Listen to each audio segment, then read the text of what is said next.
जय Malhar news चॅनलच्या सर्व प्रेक्षकांना सपना चौधरीचा नमस्कार। नंदुरबार येथील नगरपालिकेचा अनुसूचित जाती जमाती आयोगाचे उपाध्यक्ष धर्मपाल मेश्राम यांनी घेतला आढावा। अनुसूचित जाती जमाती आयोगाचे उपाध्यक्ष धर्मपाल मेश्राम आज नंदुरबार जिल्हा दौऱ्यावर आले असताना नंदुरबार नगरपरिषदेच्या कामकाजाबद्दल आढावा घेतले असताना धर्मपाल मेश्राम यांनी नाराजी व्यक्त केली आहे। नंदुरबार नगरपालिकेवर मागील 2.5 वर्षांपासून प्रशासक राज असल्यामुळे अनेक त्रुटी समोर आल्या आहेत। तसेच पालिका प्रशासनाच्या वतीने आढावा बैठकीसाठी कुठलीही पूर्वतयारी केली नसून अनेक विभागात कामांसंदर्भात हलगर्जीपणा समोर आला आहे। पालिका हद्दीत येणाऱ्या नागरिकांना पालकाने सहकार्य करावे, त्यांच्या अडचणी सोडवावे तसेच नियोजनबद्ध काम करावे असे आदेश मेश्राम यांनी पालिका प्रशासनाला दिले। याप्रसंगी महर्षी वाल्मिक जयंती निमित्त प्रतिमा पूजन करण्यात आले। भारतरत्न डॉक्टर बाबासाहेब आंबेडकर यांच्या पुतळ्यास पुष्प अर्पण करण्यात आले। त्यानंतर आयोगाचे उपाध्यक्ष मेश्राम यांनी नगरपालिका अंतर्गत कामांचा आढावा घेतला।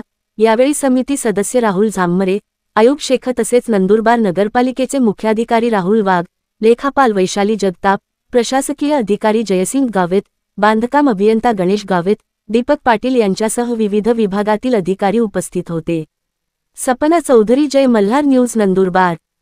अनुसूचित जाती जमाती आयोगाचा उपाध्यक्ष नात्याने आज नंदुरबार जिल्ह्याच्या दौऱ्यावर आलेलो असताना सर्वप्रथम नंदुरबार नगर परिषदेमध्ये येऊन मी आज आढावा घेतला। आज वाल्मिकीजी जयंतीच्या निमित्ताने मी वाल्मिकी महाराजांना पुष्पमाला अर्पण करून त्यांना देखील अभिवादन केलेलं आहे।